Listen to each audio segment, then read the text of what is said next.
Selamat pagi Bapak dan Ibu, selamat pagi anak sekalian, dimanapun Anda berada. Apa kabarnya? Semoga semuanya dalam keadaan sehat. Bertemu kembali dengan Pak Jana.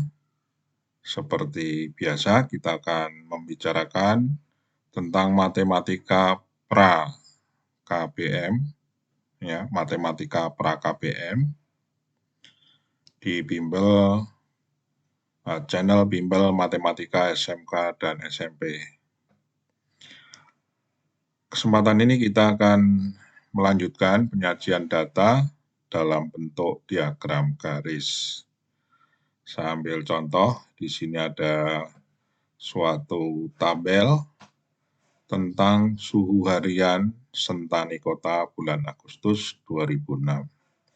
Dan di sini pukul ya, pukul atau waktu ya, waktu. Nah, ini waktunya selang 2 jam. 06.08 jam 10 ya, jam 16, 14, 16 dan seterusnya sampai jam 4 pagi. Kemudian suhunya, nah ini suhunya ya, ini suhu. Nah, langkah pertama kita akan membuat sumbu ya. Sumbu mendatar ini adalah kita pakai untuk waktu ya. Skalanya kita buat sama di sini. Ini skalanya kita buat sama. Kemudian kita kasih waktu, yaitu pukul berapa? Pukul 6, pukul 8, 10, 12, 14, 16, dan seterusnya. Kemudian ada sumbu vertikal. Sumbu vertikal juga kita buat apa? Skalanya sama. Nah, ini suhu, yang vertikal suhu, yang mendatar adalah apa? Waktu atau pukul. Nah, suhu dalam apa? Derajat Celcius ya, vertikalnya. Ya, sekarang cara membuatnya. Ya, setelah kita buat dua sumbu mendatar untuk pukul atau untuk apa? Waktu, sedangkan yang vertikal adalah untuk suhu. Kita buat dulu titik-titiknya dulu. Titik-titik yang menunjukkan pasangan antara waktu dengan apa? Dengan suhu.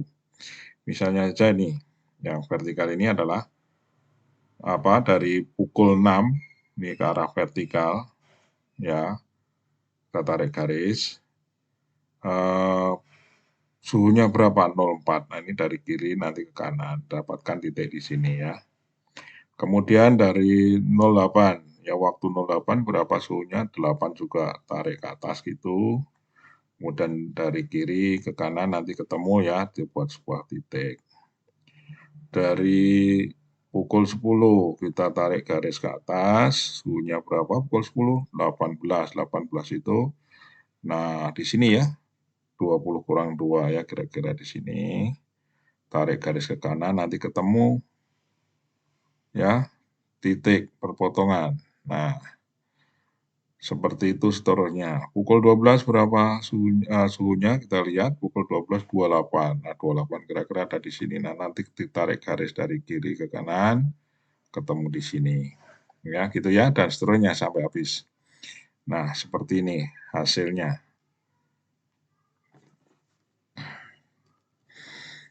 Ya, seperti ini hasilnya. Nah, ya gitu ya. Ini hasilnya, titik-titiknya sudah kita dapatkan. Ini. Nah, dari titik-titik yang sudah kita dapatkan itu, kita hubungkan dari titik satu ke titik yang lain. Nah, seperti itu jadinya.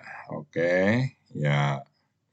Kira-kira menarik mana antara tabel dengan diagram? Coba perhatikan diagram garis ini ya. Nah, tentu adalah sangat menarik diagram garis. Kalau tabel, seperti yang sudah kita utarakan di video yang terlebih dahulu, bentuknya monoton. Ya, terjadi kolom-kolom dan garis-garis, kemudian dalamnya ada angka-angka ya, selalu seperti itu. Nah, kalau diagram garis, menarik apa? Dia dapat menyajikan dengan cepat ya. Menyajikan dengan cepat informasi kepada pengamat atau orang yang melihatnya. Di sini kenapa mudah dan menarik? Karena perubahan itu dapat dilihat dari apa? Fluktuasi gerak dari garis ini. Ini yang menunjukkan apa? Menunjukkan perubahan suhu. Awalnya adalah vertikal, ya toh. Ini adalah naiknya gratis, ya kan gitu. Gitu. Kemudian ada sampai di puncak dia turun. Kemudian naik lagi, kemudian turun lagi, ya toh. Naik dikit, turun lagi. Nah, ini kalau kita baca dari bawah, jam misalnya. Oh, jam dari waktu ya. Waktu dari jam 6 sampai jam 8 bagaimana? Oh, naik, nanjak, ya toh kelihatan. Kemudian sampai jam berapa nanjaknya? Naiknya itu dari pukul 6 sampai dengan pukul berapa? 14. Itu suhu cenderung apa? Naik. Kalau menurut ini memang naik yang disajikan ini ya, data itu. Kemudian dari pukul berapa? 14 turun ya kan? Naik ya turun, naik ya gitu ya. Menurut data yang ada seperti itu. Jadi perubahan data dapat dilihat dengan apa? Dengan fluktuasi dari gerak diagram itu sendiri ya. Ini yang ditunjukkan atau disajikan oleh diagram itu. Jadi lebih menarik, lebih mudah untuk membacanya ya. Baik. Sekarang kita akan lanjut pada berikutnya. Nah, ini ada model diagram garis yang berikutnya. Ini ada penjualan makanan ringan penjualan makanan ringan dan minuman ya di toko Morosai tahun 2023. Nah, datanya seperti apa? Kita lihat di tabel ini ya. Nah, ini bulan. Bulan, kemudian apa lagi? Dagangan. Dagangan yang ditulis di sini? Oh, ternyata ada tiga macam ya. Ada kacang, ada Coca-Cola, dan Fanta. Nah, datanya ini. Nah, inilah data-datanya.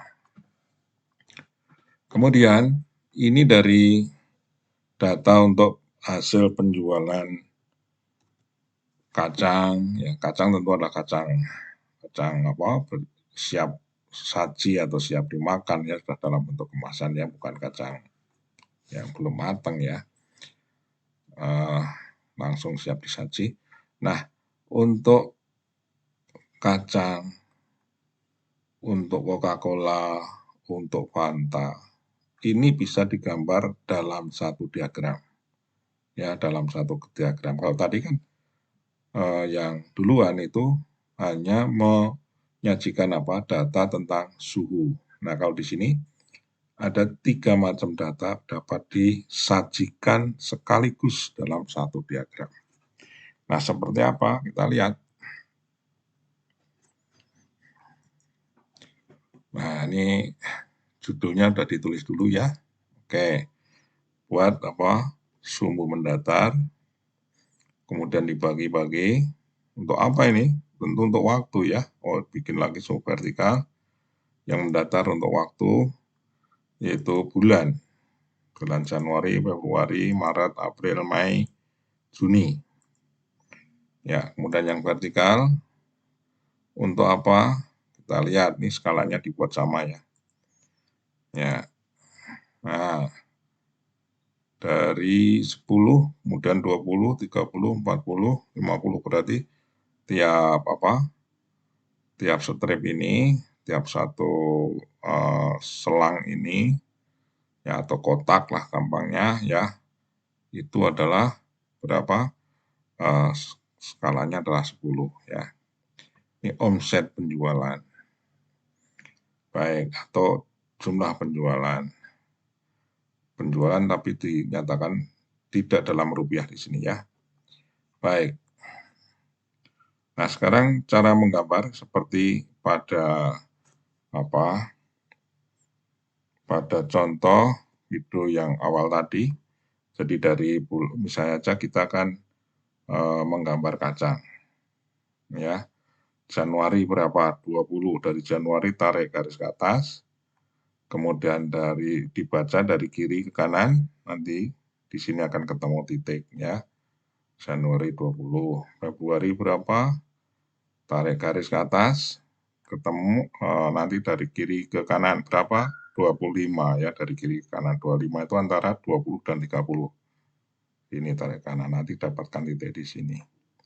Bulan Maret, tarik garis ke atas, berapa? 30, ya, tarik dari 30 ke kanan. Nanti akan ketemu titik ya, titik perpotongan antara bulan Maret dengan 30 ya, omset penjualan 30 ya. Nah, dapatkan titik di sini. Begitu pula seterusnya ya. Nah, hasilnya seperti apa? Kita lihat. Nah, itu titiknya yang kita dapatkan. Begitu. Ya, ini April. April berapa? April 35.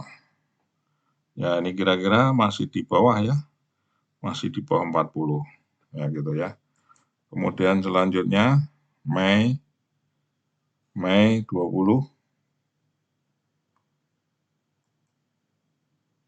Kemudian apa lagi? Juni. Ya, Juni adalah 15. Baik, nah terus tarik garis. Ya, seperti itu ya. Oke. Kemudian kalau kita gambar Coca-Cola, hasil penjualan Coca-Cola mana? Ya, tentukan dulu titik-titiknya seperti itu. Ya.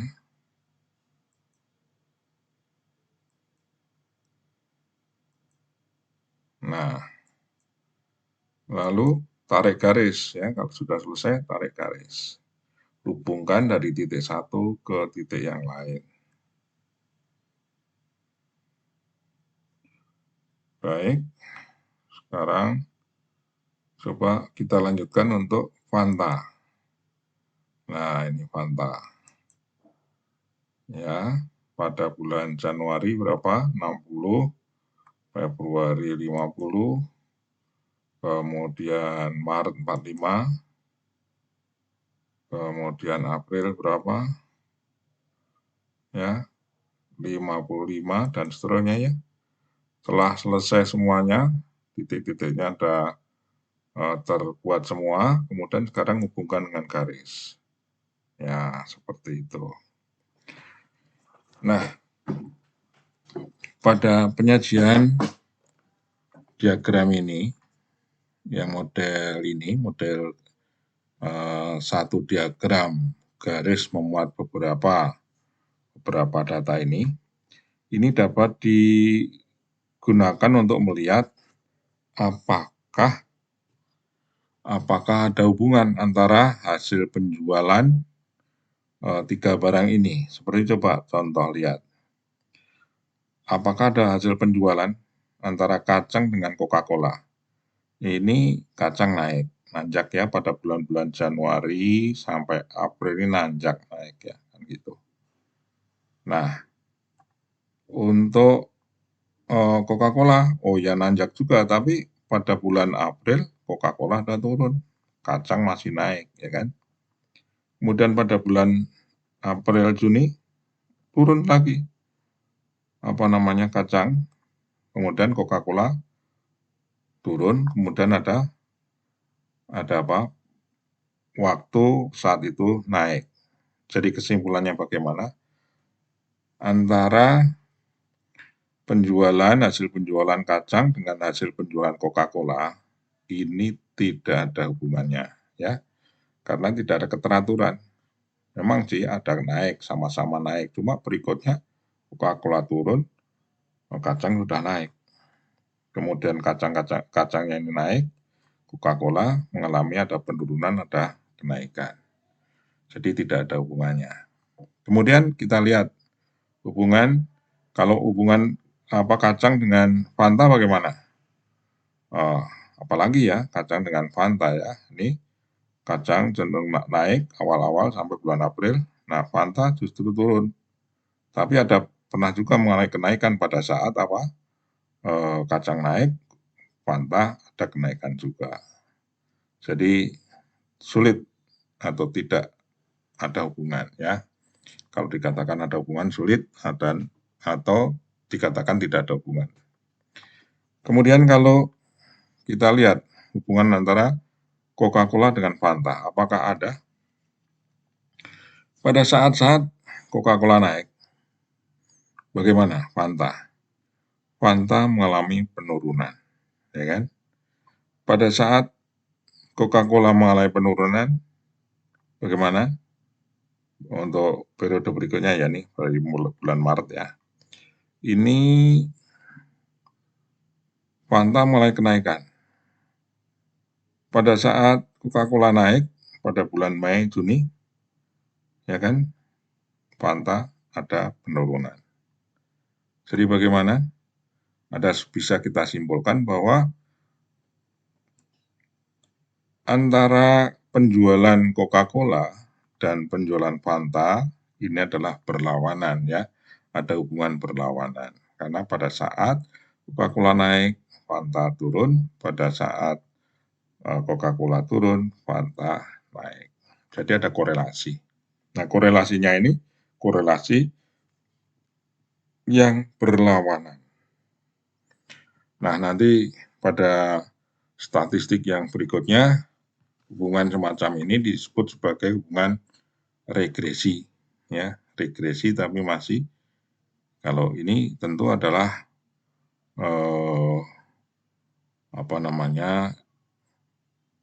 bukan regresi linear ya, karena ada naik ada turun ya, patah-patah seperti ini. Nah, kalau di pelajaran berikutnya nanti mungkin ada hubungan antara dua variabel ya yang disebut dengan regresi. Baik, kita lanjut. Ada soal hasil penjualan kendaraan roda 2 dealer Jaya Motor tahun 2020. Ya, ini nanti dicoba anak-anak sekalian untuk mencobanya, untuk berlatih ya. Oke, sampai di sini anak sekalian. Sampai ketemu, sampai jumpa pada video berikutnya. Nanti kita akan bicarakan masih penyajian data dalam bentuk diagram, yaitu diagram lingkaran. Ya, diagram lingkaran nanti akan kita bicarakan. Baik, terima kasih. Kami mohon anak sekalian untuk subscribe, like, dan komen ya, serta dibagikan kepada yang membutuhkan. Baik, terima kasih. Sampai jumpa.